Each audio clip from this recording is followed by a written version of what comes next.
वह ह्यूबर्ट नाम का एक तस्मानियाई शैतान एक चट्टान पर बैठा सैक्सोफोन बजा रहा था।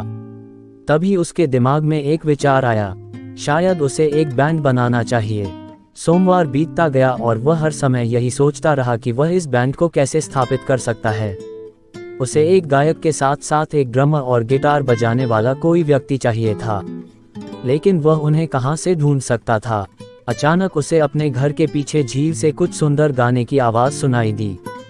उसने उस आवाज का पीछा करने का फैसला किया। लाला लास की आवाज तेज होती गई। जैसे जैसे वह झील की ओर बढ़ा, उसने कल्पना करने की कोशिश की कि कौन गा रहा है। कोई हिरन या कोई घोड़ा, या शायद, बस शायद, यह कोई मृग था। उसे आश्चर्य हुआ कि यह एक ड्रैगन फ्लाई थी। वह नहीं थी जिसकी उसे उम्मीद थी, लेकिन इस ड्रैगन फ्लाई की आवाज निश्चित रूप से बहुत सुंदर थी। वह आगे बढ़ा और बैंड बनाने की अपनी योजना के बारे में बताया।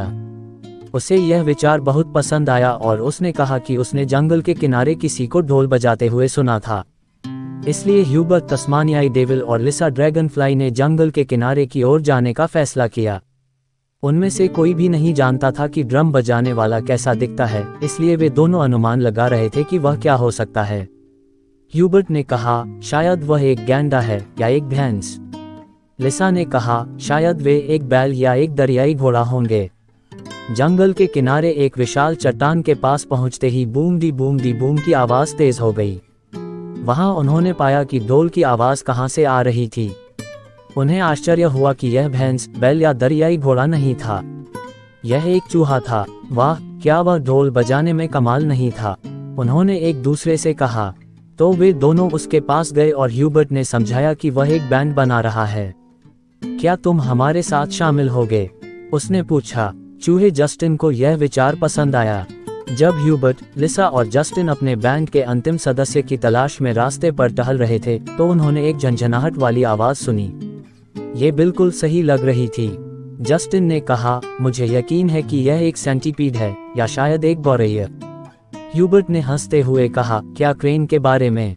लिसा मुस्कुराई और बोली, क्या ये चीता हो सकता है?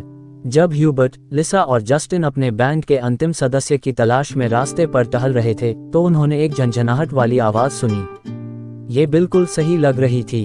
जस्टिन ने कहा, मुझे यकीन है कि यह एक सेंटीपीड है या शायद एक गौरैया। ह्यूबर्ट ने हंसते हुए कहा, क्या क्रेन के बारे में? लिसा मुस्कुराई और बोली, क्या ये चीता हो सकता है? जैसा कि आप कल्पना कर सकते हैं, वे एक दिलचस्प समूह की तरह लग रहे थे। वे छोटे, लंबे, मोटे और नाजुक लोगों का मिश्रण थे, लेकिन उन्हें इस बात की परवाह नहीं थी कि वे कैसे दिखते हैं, क्योंकि वे साथ साथ टहल रहे थे, गा रहे थे और अपने वाद्य यंत्र बजा रहे थे। अचानक उन्हें एक तेज आवाज सुनाई दी। ये गिटार की आवाज होनी चाहिए, ये बहुत बढ़िया थी। लिसा को लगा कि यह किसी झाड़ी से आ रही है। जस्टिन ने कहा कि केवल एक शेर ही इतना अच्छा बजा सकता है। ह्यूबर्ट ने कहा, क्या होगा अगर यह सही है? लुईस ने कुछ भी जोर से नहीं कहा, लेकिन वह सोच रहा था कि यह एक पांडा हो सकता है। लिसा ड्रैगनफ्लाई ने अनुमान भी नहीं लगाया, क्योंकि वह संगीत से मंत्रमुग्ध थी। संगीत बंद हो गया और जो भी इसे बजा रहा था वह वहां पहुंचने तक गायब हो चुका था। लुईस जिराफ ने चारों ओर देखा। चूंकि वह सबसे लंबा था, इसलिए उसे कुछ न कुछ दिख ही जाना चाहिए था, लेकिन नहीं। अचानक जहां वे खड़े थे, वहां से 10 फीट की दूरी पर एक झाड़ी से वह फिर से आ रहा था। वे सब उस जगह पर पहुंचे जहां से गड़गड़ाहट की आवाज आ रही थी, और झाड़ी को खोला तो एक सुस्त आदमी लाल गिटार पकड़े हुए, नीले चश्मे पहने हुए, जैमिंग कर रहा था। ह्यूबर्ट ने एक बार फिर बताया कि वह क्या करने जा रहा था, और रसेल नामक सुस्ती को यह विचार पसंद आया। तो अब उनके पास एक तस्मानियाई शैतान, एक ड्रैगनफ्लाई, एक जिराफ, एक सुस्ती और सबसे महत्वपूर्ण, एक चूहा था।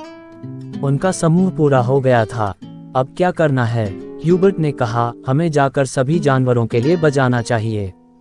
सभी लोग अलग अलग दिशाओं में जाएं और सभी को बताएं कि हम एक संगीत कार्यक्रम कर रहे हैं।